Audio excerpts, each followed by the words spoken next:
Dear viewers, the following stories are inspired by real events. However, the names of the characters have been changed to protect privacy.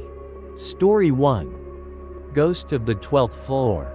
Robert, whose real name is Michael Johnson, a 52-year-old night shift security guard, worked at an old office building in downtown Chicago, Illinois, in the winter of 2022.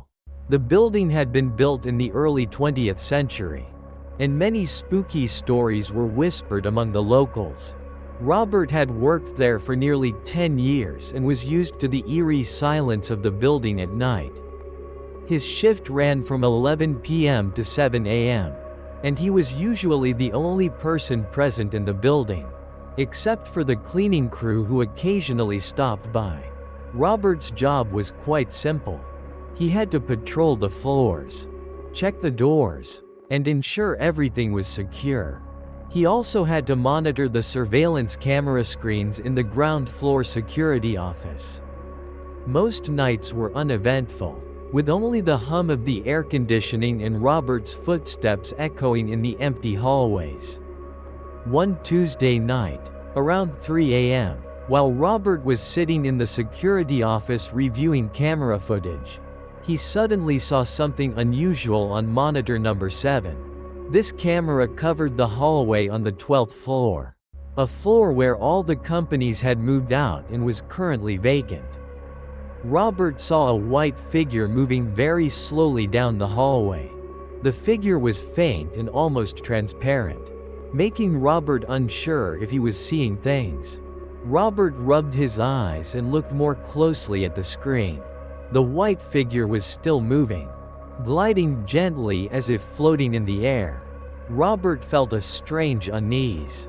He zoomed in on the image on the screen and looked even closer. The figure had the shape of a woman, wearing a long white dress, with long, disheveled hair. Robert felt his hair stand on end. He had never believed in ghosts, but what he was seeing on the camera screen seemed impossible to explain rationally. He told himself it was probably just a reflection or a technical glitch with the camera. But his gut told him something was wrong. Robert decided he had to go up to the 12th floor to check. He took his flashlight and walkie-talkie, calling his day shift colleague to inform him of his intentions. He stepped into the elevator, pressed the button for the 12th floor, and felt a cold chill envelop him as the elevator began to ascend. When the elevator stopped and the doors opened, Robert stepped out into the 12th floor hallway. Everything was eerily silent, not a sound. The dim hallway lights cast shadows on the dust-covered desks and empty offices. Robert carefully walked down the hallway, shining his flashlight into the dark corners. He felt the temperature in the hallway was noticeably colder than on the other floors. Suddenly, at the end of the hallway, Robert saw the white figure again. It was standing with its back to him, its long black hair obscuring its face. Robert froze in place, his heart pounding in his chest. He tried to call out, but his throat tightened, and he couldn't utter a word. The figure slowly turned its head, and Robert was horrified to see that its face was pale white, with no eyes, nose, or mouth, just a terrifying void. After seeing the faceless face of the ghost, Robert almost collapsed to the floor. He tried to back away, but his legs felt rooted to the ground. The ghost slowly moved towards him, gliding gently as if floating. Robert felt an overwhelming sense of fear engulf him. He closed his eyes tightly and prayed. Suddenly, Robert heard a cold whisper right in his ear. The voice was thin and eerie, but he couldn't understand what it was saying. Robert opened his eyes and saw the ghost standing right in front of him, its pale white hand raised towards him. Robert screamed in terror and ran towards the elevator. He pressed the button for the ground floor repeatedly, hoping the elevator would arrive faster. As the elevator doors closed and began to descend, Robert looked up at the camera screen inside the elevator and saw the ghost standing at the end of the 12th floor hallway, watching him with a terrifying gaze. When the elevator reached the ground floor and the doors opened, Robert rushed out to the security office and immediately called the police. He recounted everything he had just experienced, his voice still trembling with fear. The police sent officers to inspect the building, but they found no trace of the ghost. They suggested that Robert was probably just too stressed and had hallucinated. Despite the police's disbelief, Robert knew for sure that what he had seen was real. He didn't dare go back up to the 12th floor. In the following nights of work, he always felt like someone was watching him from the darkness. He constantly looked at the surveillance camera monitors, fearing the ghost would reappear. A few weeks later, some of the night shift cleaning crew also started reporting strange occurrences they had encountered on the 12th floor. They said they had heard strange footsteps and seen white figures flitting through the hallway. Rumors about the ghost of the 12th floor spread throughout the building, making many people feel uneasy. Robert researched the history of the building and discovered that in the 1950s, a female office worker had committed suicide by jumping from a 12th floor window after being betrayed by her lover. Many believed that the ghost Robert and the cleaning crew had seen was the spirit of that woman, still lingering and suffering in the building. Eventually, Robert decided to quit his job. He couldn't bear the fear and the haunting brought by the ghost of the 12th floor. He switched to working as a security guard at another building, where there were no such chilling ghost stories. However, the memory of the faceless face and the cold whisper in the night always haunted Robert whenever he remembered those terrifying nights at the old office building. Story 2. Sounds from the upper floor. Sarah, whose real name is Emily Carter, a 38-year-old woman, worked as a night shift cleaner at a 15-story office building in Philadelphia, Pennsylvania, in the fall of 2019. Sarah's work usually started at 10 p.m. and ended at 6 a.m. She was responsible for cleaning floors 8 through 15. The building was quite old and had a reputation for strange occurrences at night. But Sarah had never really believed those stories until tonight. Around 2 a.m., Sarah was cleaning an office on the 10th floor. Everything was eerily silent, with only the sound of her vacuum cleaner echoing in the space. Suddenly, Sarah heard a loud noise coming from the floor above, the 11th floor. It was the sound of something heavy being dragged, like someone moving furniture. Sarah stopped the vacuum cleaner and listened, but the noise had stopped.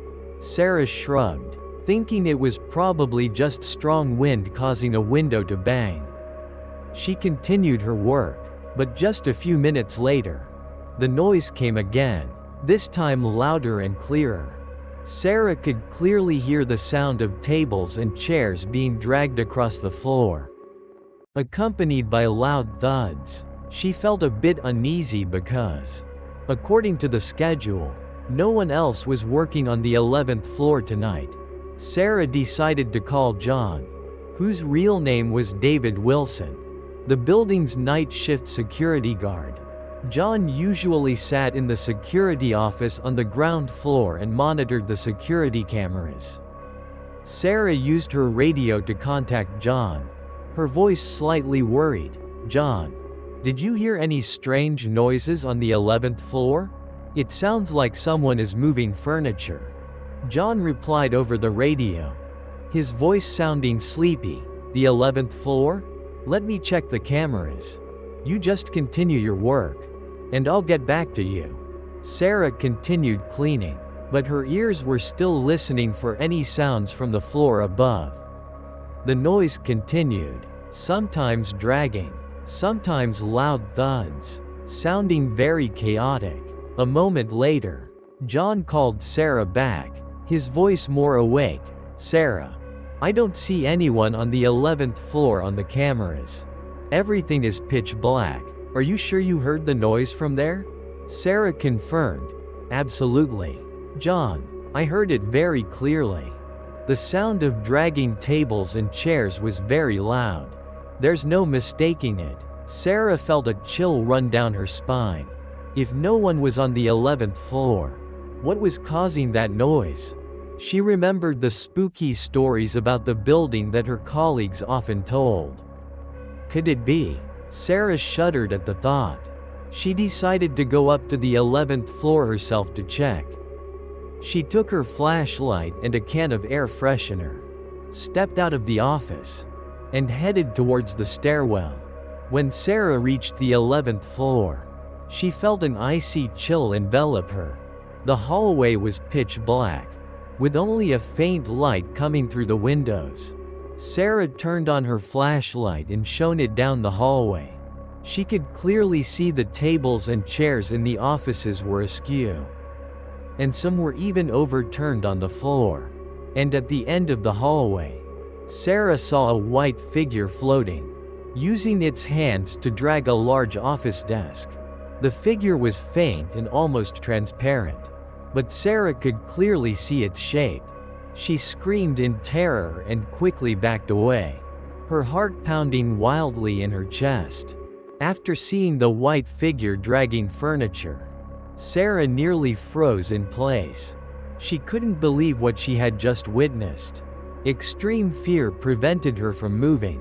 The white figure slowly turned its head, and Sarah was horrified to see that its face was pale, with no eyes, nose, or mouth, just a terrifying void. The ghost raised a pale white arm towards Sarah, and she felt an icy gust of air rush towards her. Sarah screamed at the top of her lungs and quickly turned to run. She rushed down the stairs at a terrifying speed, not daring to look back.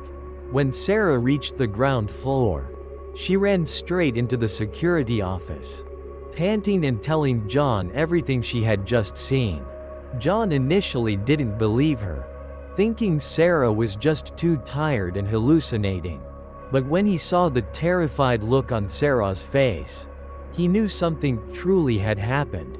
John decided to go back up to the 11th floor with Sarah to check. He took his flashlight and an iron rod. When they got there, the hallway was still pitch black and cold as before. The tables and chairs were still scattered on the floor. John carefully walked down the hallway, shining his flashlight into every corner. But they didn't see the white figure anymore. However, they could still hear strange noises coming from other offices. Whispers, soft footsteps, and the sound of something being dragged.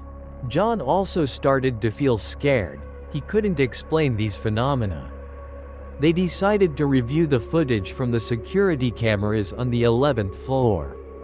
When they reviewed the footage, both Sarah and John were horrified to clearly see the white figure moving furniture in the offices. They even saw the ghost float past the camera, its faceless face appearing terrifyingly. John finally believed that the building was indeed haunted. After that incident, Sarah and John reported what they had experienced to the building management. The manager had the building's history checked and discovered that in the 1930s, an office worker named Margaret had been brutally murdered on the 11th floor. Many believed that the ghost Sarah and John had seen was Margaret's spirit, still seeking justice and revenge for her death. Sarah quit her job immediately afterward. She didn't want to work in such a scary place anymore. John continued to work as a security guard, but he always felt uneasy whenever he had the night shift.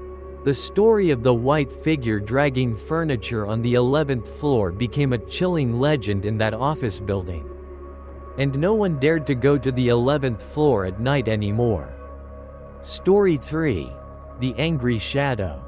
Ben, whose real name is Brandon Miller, a 35-year-old night shift security guard, worked in a nearly vacant office building in downtown St. Louis, Missouri. In the summer of 2021, the building was almost 100 years old and had housed many different companies before being abandoned due to financial issues. Only a few small offices on the ground floor were still operating, and Ben was responsible for patrolling the entire building at night. He usually started his shift at 11 p.m. and finished at 7 a.m. Ben's first few nights were quite peaceful. He would patrol the floors, check doors and windows, and make sure no one had broken in. He also monitored the security camera system installed throughout the building. Everything was usually eerily quiet, with only the sound of Ben's footsteps echoing in the dark hallways.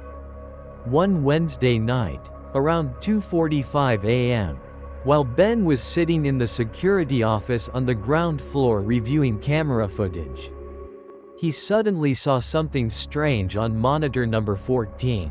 This camera covered the office area on the third floor, which used to be the headquarters of a law firm. Ben saw a bizarre dark figure moving between the desks. The dark figure was indistinct, but it looked very large and moved very quickly. Ben rubbed his eyes, thinking it might just be a stray animal that had wandered into the building. But when he zoomed in on the image on the screen, he was horrified to realize it wasn't an animal. The dark figure had a shape somewhat like a person, but it was pitch black and seemed to have no face. It was moving between the desks. And what was even scarier was that it started dragging the office chairs across the floor. The sound of the chairs being dragged echoed very clearly through the camera's audio system. Ben felt a sense of unease rising within him. He quickly called his manager, Lisa, whose real name was Linda Davis, on the phone to report the incident. Lisa initially didn't believe him. She thought Ben had missing something or that it was just a technical glitch with the camera. But Ben insisted that what he had seen was real. Ben decided he had to go up to the third floor to check. He took his flashlight and walkie-talkie, carefully stepping out of the security office. As he walked towards the elevator, he felt an icy chill envelop him. He pressed the button for the third floor and felt his heart beat faster as the elevator began to ascend. When the elevator stopped and the doors opened, Ben stepped out into the third floor hallway. Everything was dark and eerily silent. He turned on his flashlight and shone it down the hallway. He could clearly hear the sound of chairs being dragged echoing from the office area. Ben slowly moved towards it, the feeling of fear growing stronger in his heart. As he approached the office area, Ben saw the horrifying scene. The dark figure he had seen on the camera was there. It was tall and pitch black, with what seemed like a dark energy surrounding it. It was violently dragging office chairs with its hands. And what was even scarier was that it picked up stacks of files from the desks and threw them onto the floor angrily. The dark figure seemed to sense Ben's presence. It slowly turned its head, and Ben was horrified to see its glowing red eyes staring straight at him. When he saw the glowing red eyes of the dark figure, Ben almost froze in place with fear. He had never believed in ghosts, but what he was seeing before him seemed to defy all scientific explanation. He tried to back away, but his legs felt rooted to the ground. The dark figure slowly moved towards Ben, gliding across the floor silently instead of walking. Ben could feel the anger and hatred radiating from it. He tried to call for help over his walkie-talkie, but his voice caught in his throat, and he couldn't utter a word.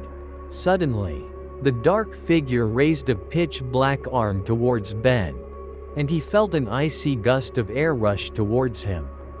He screamed in terror and quickly turned to run. He ran frantically towards the elevator, not daring to look back. When Ben reached the ground floor, he rushed straight into the security office and immediately called the police. He recounted everything he had just experienced, his voice still trembling with fear. The police sent officers to inspect the building, but they found no trace of the dark figure. They suggested that Ben was probably just too stressed and had hallucinated. Despite the police's disbelief, Ben knew for sure that what he had seen was real. He didn't dare go back up to the third floor. In the following nights of work, he always felt like someone was watching him from the darkness. He constantly looked at the surveillance camera monitors, fearing the dark figure would reappear. Ben researched the history of the building and discovered that the third floor used to house a law firm. And in the 1980s, a lawyer named Mr. Edward Thompson, whose real name was Mr. Robert Johnson, had committed suicide in his office after going bankrupt and losing his reputation. Many believed that the dark figure Ben had seen was the vengeful spirit of Mr. Thompson. In the following nights, the strange phenomena on the third floor continued to occur. The security cameras constantly recorded images of the dark figure dragging chairs, throwing files, and even smashing furniture in the offices. A few night shift cleaning crew members also reported hearing strange noises and seeing dark shadows flitting through the hallway. Finally, the building management decided to hire a team of paranormal experts to investigate. After conducting several rituals and research, they concluded that Mr. Thompson's spirit was still trapped in the building and was seeking to vent his anger on the remaining occupants. They advised the management to hold a séance to help Mr. Thompson's spirit find peace. After the séance, the strange phenomena in the building ceased, and Ben also felt more at ease working at night. If you want to hear more true horror stories, don't forget to subscribe to my channel.